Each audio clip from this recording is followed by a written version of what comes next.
Olá, boa noite. Começa agora o Jornal da Justiça desta quarta-feira, 8 de junho. O plenário do Supremo Tribunal Federal decide que demissão em massa de trabalhadores depende obrigatoriamente de discussão prévia com sindicatos. Para a maioria dos ministros, esse diálogo, que não se confunde com autorização, é necessário para que essas dispensas sejam válidas. Esse é um dos destaques da edição de hoje. E você vai ver também. Por unanimidade, o plenário do STF invalida emendas parlamentares impositivas de Roraima. STJ decide que plano de saúde não é obrigado a cobrir procedimento que não consta na lista da Agência Nacional de Saúde Suplementar. E ainda, Justiça Federal determina o envio imediato de helicópteros, embarcações e equipes para atuarem nas buscas por indigenista e jornalista britânico no Amazonas.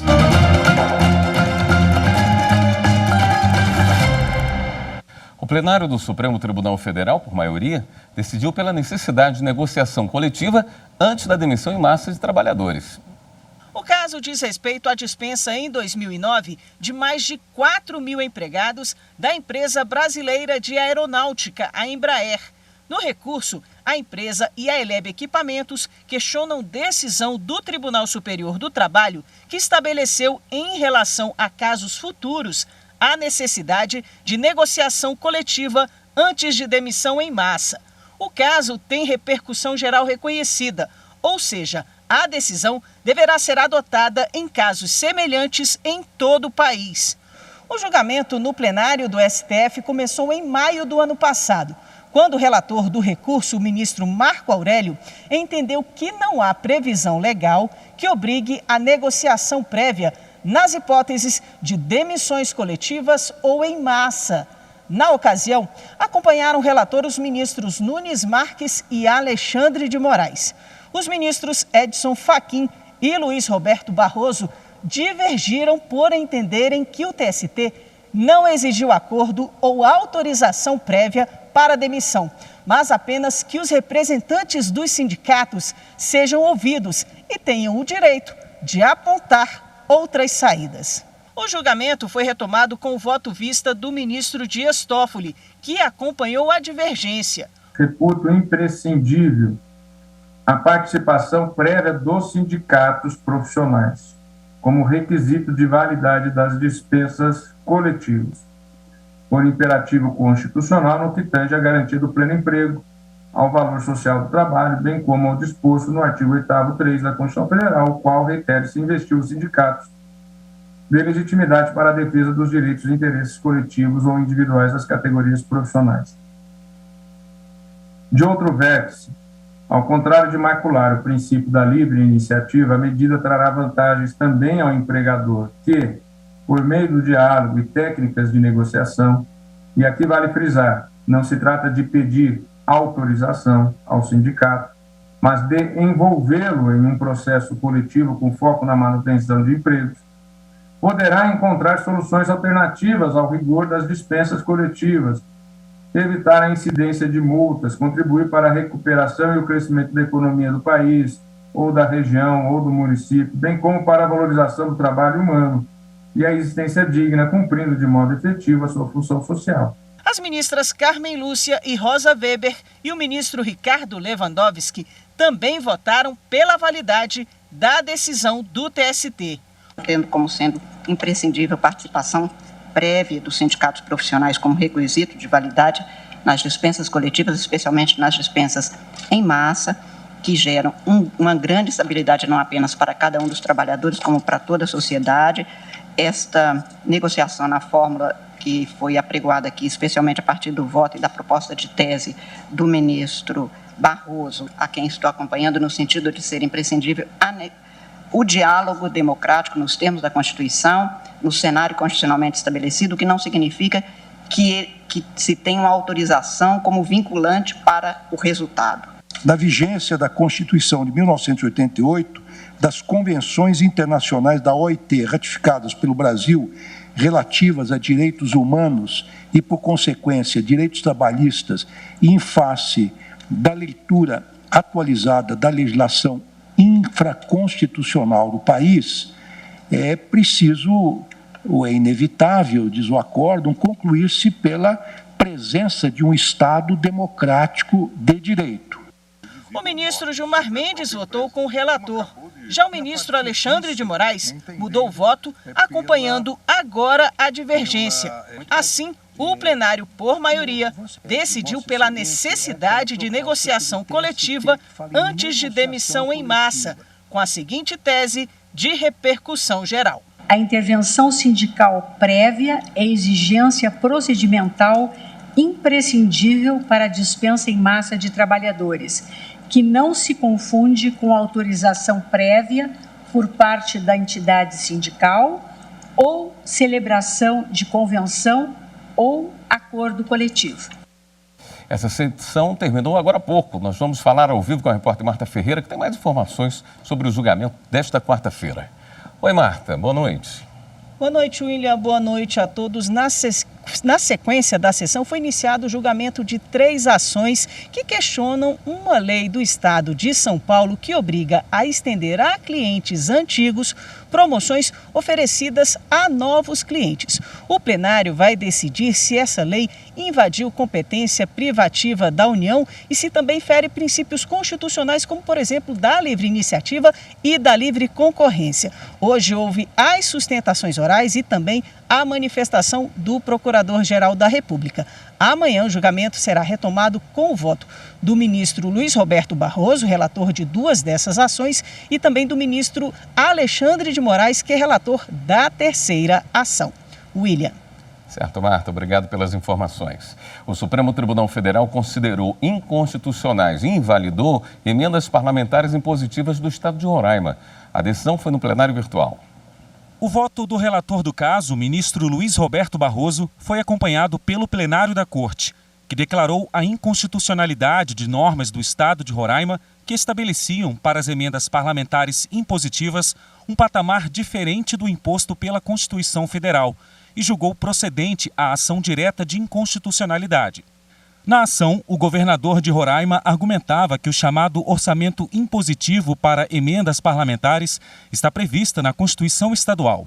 O limite é de 2% da receita corrente líquida, enquanto o parâmetro previsto na Constituição Federal é de 1,2%. No voto do mérito da ação direta de inconstitucionalidade, o ministro Barroso observou que, em 2014, o Estado de Roraima inovou ao prever a execução de emendas parlamentares, uma vez que a figura do orçamento impositivo direcionado às emendas individuais e coletivas só foi introduzida no âmbito federal com a emenda constitucional em 2015. O relator enfatizou que o entendimento jurisprudencial do Supremo é de que as normas da Constituição Federal sobre o processo legislativo em geral, e em especial no caso das leis orçamentárias, são de reprodução obrigatória pelas Constituições dos Estados. A Justiça Federal determinou nesta quarta-feira o envio imediato de helicópteros, embarcações e equipes de busca ao local do desaparecimento do servidor licenciado da FUNAI, Bruno Araújo Pereira, e do jornalista Dom Phillips. Foi uma resposta à ação civil pública conjunta da Defensoria Pública da União, do Ministério Público Federal e da União dos Povos Indígenas do Vale do Javari, solicitando o apoio do governo federal. As equipes trabalham em Atalaia do Norte, a mais de 1.000 quilômetros de Manaus. Foi nesta região que o indigenista Bruno Araújo Pereira e o jornalista do The Guardian, Dom Phillips, foram vistos pela última vez no domingo, quando saíram de barco da comunidade São Rafael. A Defensoria Pública da União, Ministério Público Federal e a Univaja, União dos Povos Indígenas do Vale do Javari, no Amazonas, pediram apoio do governo federal nas buscas. Em resposta, a Justiça Federal determinou o envio imediato de helicópteros, embarcações e equipes. O trabalho é feito pela Polícia Federal, Secretaria de Segurança Pública do Amazonas e Forças Armadas. Na decisão, a juíza federal, Jaísa Frache, lembrou que já foi constatada a omissão da ré, a União, quanto à atuação das bases das frentes de proteção étnico-ambiental no Brasil, essenciais para a sobrevivência e o bem-estar dos povos indígenas isolados e de recente contato. Destacou que a terra indígena Vale do Javari está em baixa proteção e fiscalização do Estado e que há, por parte da União, omissão do dever de fiscalizar as terras indígenas e proteger os povos indígenas isolados e de recente contato. também pontuou uma decisão do ministro do Supremo Tribunal Federal, Luiz Roberto Barroso, que, em outro caso, determinou que o governo tome as medidas necessárias para proteger a vida das populações indígenas que habitam as terras indígenas Yanomami e Munduruku. A juíza reforçou a jurisprudência já consolidada do STF para atender o pedido das entidades. Bruno trabalhava com ribeirinhos e indígenas. Segundo testemunhas, ele sofria ameaças de garimpeiros, madeireiros e pescadores.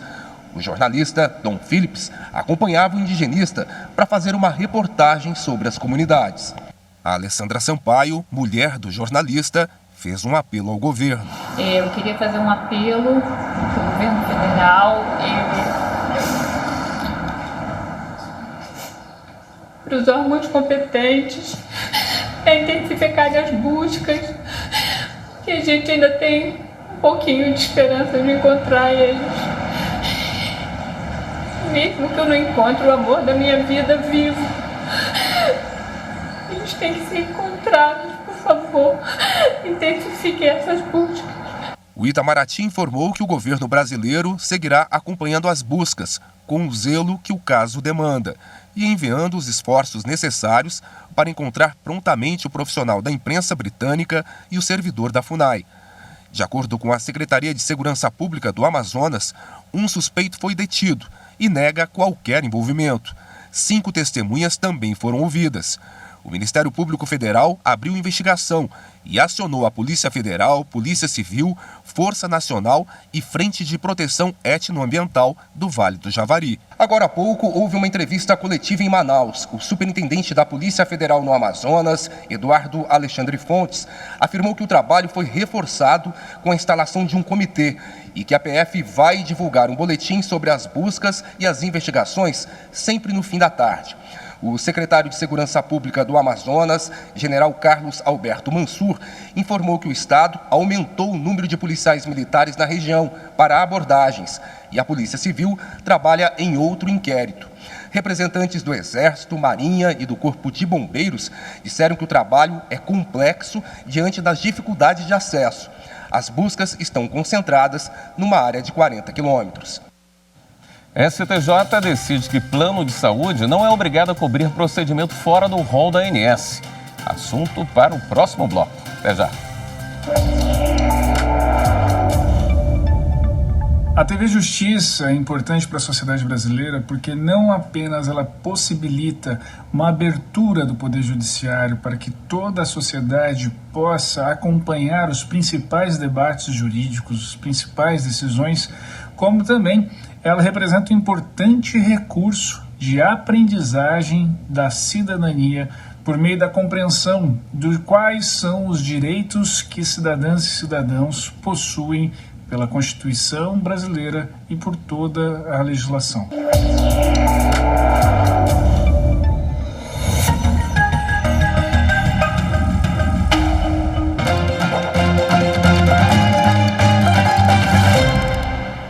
O Superior Tribunal de Justiça decidiu hoje que as operadoras de plano de saúde não são obrigadas a cobrir procedimentos médicos que não estão previstos na lista da ANS, a Agência Nacional de Saúde Suplementar.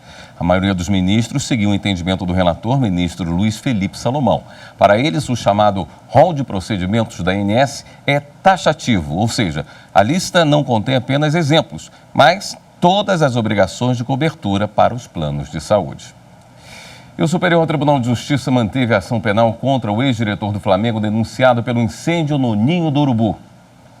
Por unanimidade de votos, o colegiado acompanhou o voto da ministra Laurita Vaz e indeferiu o pedido de trancamento de ação penal apresentado pelo ex-diretor de meios do Clube de Regatas Flamengo, Antônio Márcio Garotti, denunciado pela suposta participação por negligência no incêndio em 2019 no centro de treinamento conhecido como Ninho do Urubu.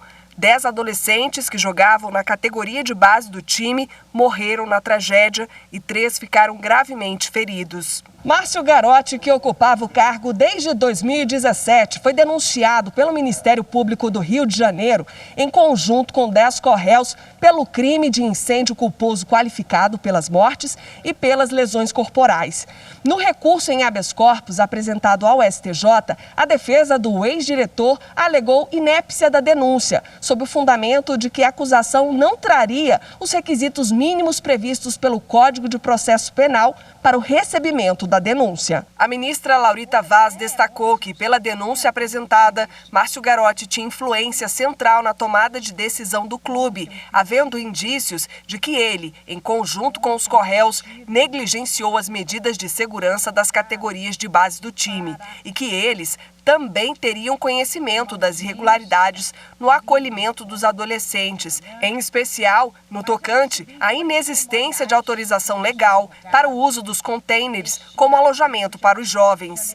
A sexta turma entendeu, então, que a denúncia apresentou fundamentos concretos para a imputação penal e descreveu as condutas específicas que indicariam a relação do ex-diretor com a tragédia e, desta forma, negou o provimento ao recurso ordinário, indeferindo o trancamento da ação penal. Em outro julgamento, o STJ decidiu que o pedido de restituição de pagamento indevido em serviço de TV por assinatura prescreve em 10 anos. O colegiado reformou o acórdão do Tribunal de Justiça do Rio Grande do Sul, que estabeleceu o prazo de 3 anos para o pedido de devolução de taxas de serviços cobradas de forma indevida por empresa de TV por assinatura.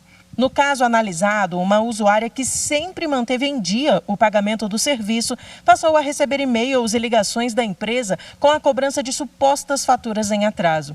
Ela descobriu depois que as cobranças se referiam a 2 assinaturas extras que nunca contratou, mas estavam cadastradas no nome dela em outro estado.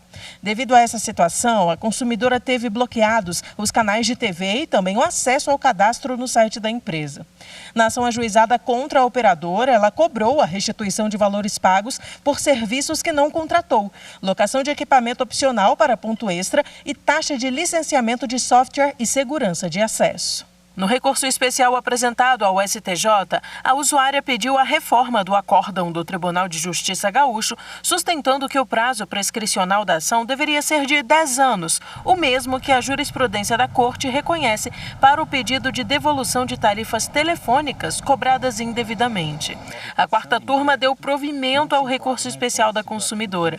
O relator, ministro Antônio Carlos Ferreira, explicou que a Corte Especial do STJ consolidou o entendimento de que a discussão acerca da cobrança indevida de valores constantes na relação contratual e eventual repetição do indébito não se enquadra na hipótese da prescrição trienal prevista no Código Civil, porque há causa jurídica e porque a ação de repetição de indébito é específica.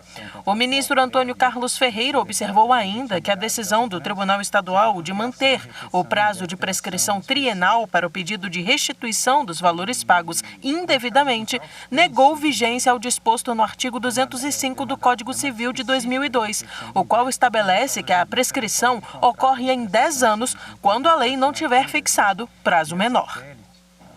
A seguir, a gente fala sobre os resultados da Semana Nacional da Conciliação, promovida pela Justiça Trabalhista. Voltamos já. A TV Justiça tem acompanhado a dinâmica da sociedade, garantindo acesso à informação de qualidade a todos, o que faz com que as pessoas tenham consciência de seus direitos e obrigações. Veículo este que alcança a todos de maneira democrática.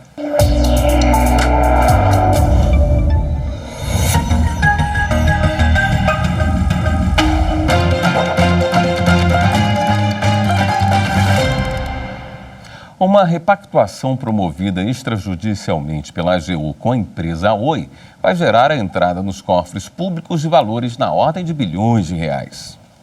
A ação permite a obtenção de valores que eram considerados de difícil recuperação, tendo em vista a situação econômica da pessoa jurídica, atualmente em recuperação judicial. O acordo engloba dívidas da empresa com a Anatel que foram feitas a partir de novembro de 2020, quando um pacto inicial entre as partes foi assinado. Com isso, mais de 5,2 bilhões de reais entre multas e indenizações foram somados ao já existente débito de 15 bilhões de reais, atingindo o patamar de 20 bilhões e 200 milhões de reais transacionados.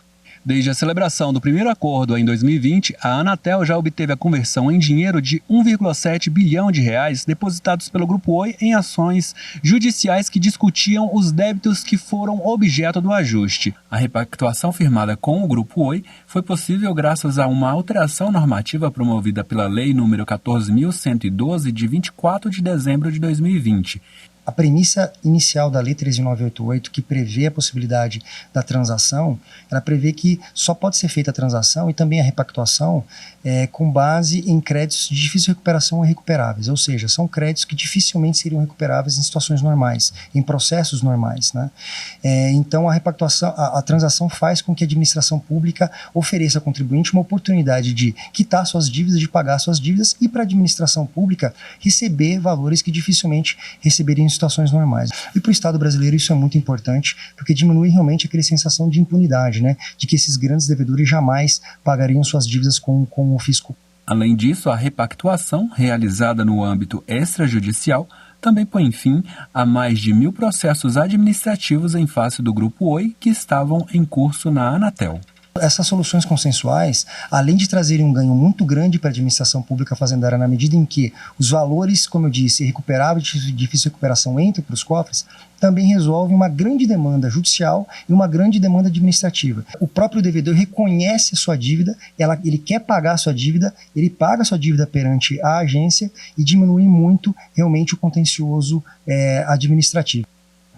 A Justiça do Trabalho divulgou os números consolidados da 6ª edição da Semana Nacional da Conciliação Trabalhista. O evento havia sido suspenso em 2020 e 2021 por causa da pandemia de Covid-19. Quase 220 mil pessoas atendidas, mais de 760 milhões de reais movimentados, 65 mil audiências realizadas e mais de 21 mil acordos homologados.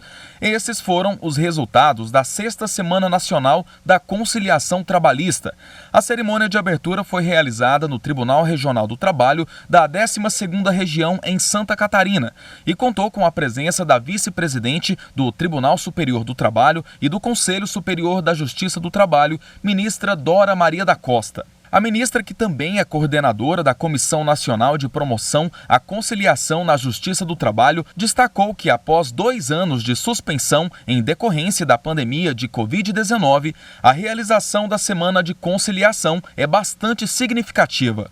A retomada das audiências presenciais, onde as partes podem voltar a negociar o olho no olho, e é a possibilidade que temos todos de trazer uma cura coletiva para as dores da pandemia, das perdas familiares, perdas de emprego, perda de lucratividade empresarial e dizer a uma só voz que estamos todos dispostos a trabalhar para reconstruir um futuro promissor para os nossos filhos, netos, para o futuro. As mais de 20 mil conciliações homologadas durante a Semana Nacional superaram em 43,56% a média nacional alcançada pela Justiça do Trabalho nos primeiros 4 meses do ano. De janeiro a abril de 2022, foram homologados quase 236 mil acordos, o que equivale a 14.700 por semana. Já as mais de 65 mil audiências realizadas durante a semana representam 64,57% de todo o quantitativo registrado de janeiro a abril. Dos mais de 764 milhões de reais movimentados, 684 milhões representam o montante de acordos homologados. 41 milhões correspondem à arrecadação previdenciária para o INSS. 39 milhões dizem respeito a recolhimentos fiscais relacionados ao imposto de renda. O evento foi realizado de 23 a 27 de maio em todo o país e recebeu o slogan Conciliar para Recomeçar. A 6ª edição da Semana Nacional da Conciliação Trabalhista buscou representar a ideia de uma nova etapa de vida após o fim de uma disputa judicial. Outra novidade apresentada nesta edição foi o lançamento da cartilha Conciliação Trabalhista, um guia para buscar um acordo em seu processo. O material educativo foi produzido em linguagem simples e didática para orientar a sociedade sobre os benefícios da solução consensual dos conflitos judiciais. Além disso, explica como funciona a conciliação, que já se mostrou efetiva e rápida na solução de disputas. As versões impressas do guia serão disponibilizadas ao público nos TRTs e nas varas do trabalho. Também é possível baixar a versão digital no site do Conselho Superior da Justiça do Trabalho. O ranking dos tribunais que apresentaram os melhores resultados também foi divulgado. Entre os tribunais de pequeno porte que se destacaram nesta edição estão o TRT da 24ª Região em Mato Grosso do Sul, que ficou em primeiro lugar, seguido dos TRTs da 23ª Região em Mato Grosso, na segunda colocação, e da 13ª Região na Paraíba, completando o pódio. No ranking dos tribunais de médio porte, o TRT da 9ª Região no Paraná ficou com o primeiro lugar, seguido dos TRTs da 5ª Região na Bahia e da 12ª Região em Santa Catarina. Por fim, entre os tribunais de grande porte, o TRT da 2ª Região em São Paulo ficou com o primeiro lugar. Em segundo ficou o TRT da 15ª Região em Campinas, também em São Paulo. E os TRTs da 1ª Região no Rio de Janeiro e 3ª Região em Minas Gerais ficaram empatados na 3ª posição. O ranking foi definido por uma variável que calculou, de forma conjunta, o total de acordos, a quantidade de pessoas atendidas e o valor movimentado. Esta edição do Jornal da Justiça fica por aqui. Obrigado pela sua companhia e até amanhã.